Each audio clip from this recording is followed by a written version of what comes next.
The biggest difference between these two teams is how they're managed. We know they'll be the better managed team under Arteta. Rice, I'm not his biggest fan of, but these types of games are made for him. Rice will score. It all depends on what Inter want to do. If we want to go out and attack, we win this game. Like I said, it depends how Inter want to approach this. I've gone 1-1. I think both teams to score is a lock. It can be 2-1 Inter. It can be 3-1 Inter if Inter want. Well. Looks like the Phoenix has risen again as he spoiled all the action that happened on Tuesday. On a beautiful, glorious Tuesday for my Inter, of course. And Arsenal, despair for the European giants, Real Madrid and Bayern Munich. We'll begin with the game at the Emirates. Wow. I mean, I said 2-1 Arsenal. I was pretty convinced Arsenal would win. But 3-0, I mean, who's seen that coming? Not even the most optimistic of Arsenal fan would have seen that. Pretty happy with the Declan Rice call, I'll be real. I knew he was going to be pivotal and key in a game like this. But to score 2 free kicks when he never scored a single free kick prior to this is incredible. And that's the excuse that Ancelotti used after the game. Oh, you know, we were there, it was 0-0, then he scored 2 free kicks. But in truth, for those that watched the game, there was a clear discrepancy between the two teams. Sure, Real Madrid had a few counter-attacks here and there, but Arsenal always looked the better team, the better managed team, more importantly. Shout out to Saka as well. Wow. I didn't put him in the combined 11. That's on me. I didn't know exactly what condition he's in after the injury. My, oh my. Phenomenal. They couldn't get near him. Perplexing why Alaba started. I didn't see that coming. I thought it'll be Fran, who has looked pretty okay. But it does show Real Madrid have been missing Ferland Mendy. He would have come crucial in a game like this. But before we get into Real Madrid as well, a few shout-outs. 18 years of age. Playing like that. I don't know. The sky's the limit for this kid, man. Like, sensational player. Looks like he can play genuinely anywhere on the pitch.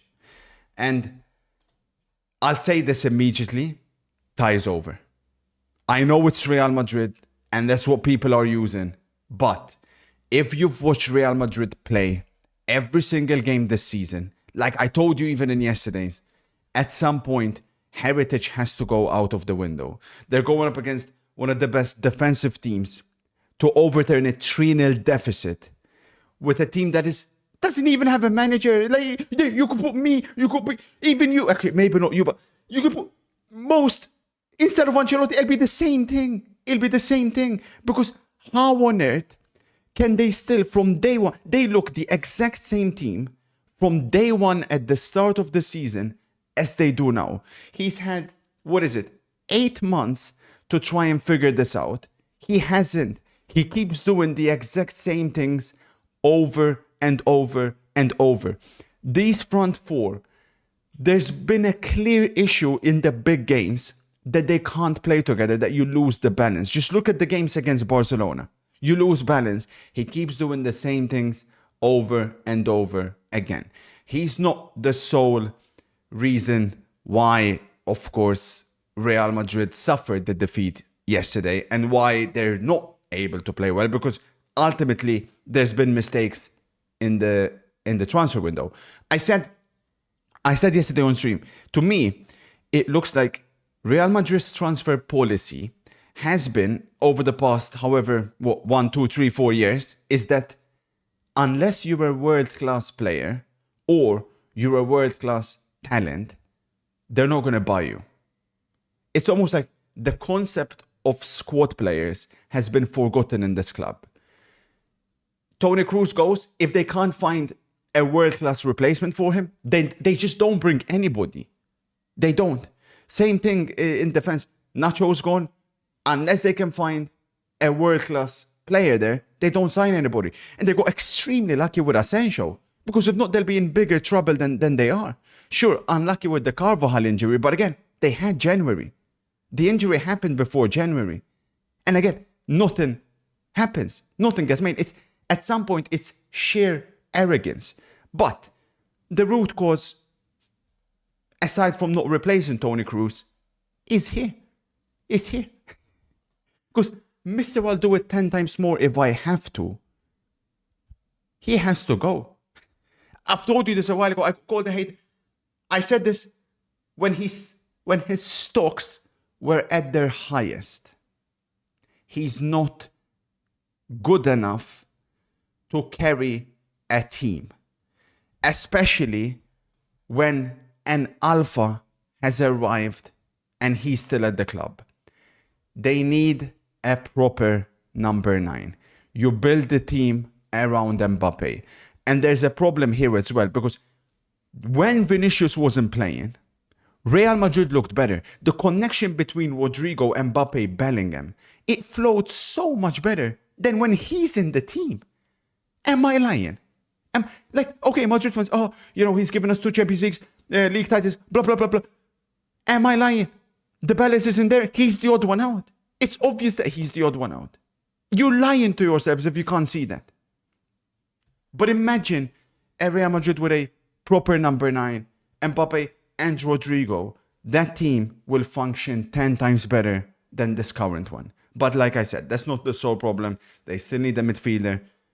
And of course, they need a new manager. I've mentioned and hinted this before. Carlo, I'm coming for you. Full expose video. The most overrated manager in the history of the sport. I'll educate you guys everything you need to know. The details that you don't understand. Why I call him that. I'm not being reactionary. Been consistent about this. And I'll get into more details. But of course, full credit to Arsenal. Full credit to Arteta, who has shown that he is up there with one of the best. You can use the trophies against him. And even though Arsenal may not end up winning anything again this season, the signs are there. And it's why I said, for me, Arsenal are better than Liverpool this season. They're the best team in the country. Episodes happened. Referees happened. Injuries happened. They're the best in the country this season. They're the closest again for me the following season if they bring the right players in to win the Premier League title next season. Then, of course, this game, I'll be real. After the emotions of winning a game like that, I was a little bit upset. Because I still think Inter shown way too much respect towards Bayern Munich. Way too much respect. That second half, we didn't even cross our halfway line. We've done this one too many occasions. Like, you look at that Bayern team, for me, it was clear that the Inter were the better team. And Bayern Munich fans are trying to spin it by using stats and, look at the XG, look at the shots. Oh, we're going to get them next week. Delusional. There was a clear difference between the two teams. But yes, Inter have done this time and time again. We retreat, we take the lead, we retreat, and we try and see it out. And we don't. It's happened in almost all the big games this season. Like, we tried the same game plan and we concede. To Thomas Muller, by the way, still scoring goals, getting kicked from the club. Madre mia. Bayern, before I get into Inter. With respect, you know this as much as I do. You have certain players who shouldn't be playing for that club. I couldn't believe what I was seeing. I mean, Goretzka, dear me. Goretzka Kimmich never works. That's when I knew we were going to win. They never work as a partnership. He has a good run of form. All of a sudden, Goretzka's back. No, nonsense. Sané. Every time this guy got the ball, I felt calm. I felt like, do whatever you want. Shoot, whatever. Guerreiro, terrible. This guy that came on, madre, 30 million you spent on him. Oh my God. And of course, Gnabry, as good as finished as well. The goalkeeper, there's fatty in the net, man. He's only 21, but... And the good thing is, I don't think Bayern will recover. Maybe they'll recover Pavlovic from the injured players, who, of course, I'm a big fan of. But will recover Dumfries, will recover DiMarco. And they'll be starting next week because, people make out like Inter were playing with their starting 11. We weren't. But on to Inter, this special team. The football that we play when we want to play it. The individual quality in this team as well. We're a team primarily. But enough is enough. Okay? Because if this man played in the Premier League, what will they be saying about him? I've not seen a centre-back move like that with the ball. I haven't. The stuff he was doing, he was kick-starting all of our moves. The first goal that we scored, which, by the way,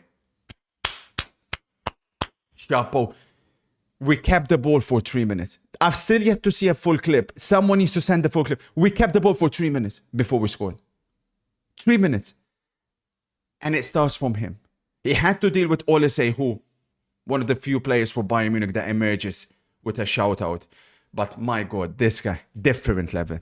Barella in midfield, the class. I mean, again, of course, when you support the team, you're going to pick up the players more. But primarily, I am an honest, humble football expert first and foremost. Special players. And of course, our Capitan. People will look at the goal. Both goals where he was involved because he got a pre-assist in the second one. But if you watch the entirety of the game, the way he keeps the ball, his defensive work, he was making slide tackles on the edge of the box, our own box, to win the ball. His passing ability, which has improved so much this season. He knew Bayern were going to go man-to-man because, of course, that's what they do. He may be small in stature, but his strength, his ability to hold off the ball, world-class. And it was a world-class performance. And please, finally, put some respect on this man's name, okay? Finally, enough is enough. He should have won the Ballon d'Or last season. He should have. This season, we'll see what happens. It's obviously not been as good overall. But yes, and another player, Carlos Augusto. My God, man. Ever since he got the hair transplant, different player. Defensively, and again, offensively, with that crucial assist for Fratesi, who, even though it hasn't happened for him at Inter, he's got that goal-scoring ability, that ability to make those runs in the box. And he even lost his grandmother this week and still found a way to score yesterday. Chapeau, 2-1. I'm feeling confident. It should be done. But of course, it's not over till it's over. But yesterday was the battle between the number 9s. And I cannot help but mention something about Mr. Kane, because I'm a big Kane fan. But you cannot miss that. We gifted them a chance because they didn't earn it. We gifted them. When it fell to him, I'm like, that's it. It's over. Bayern fans, a select few, have been saying he's better than Lewandowski. Complete nonsense. There's always going to be this question mark. To be fair, after the game, he didn't seem fazed. He said, bring the next one on. That concerns me a bit. Bring the next one on, Harry. We'll be there in Milan. Much love. Catch you guys tomorrow.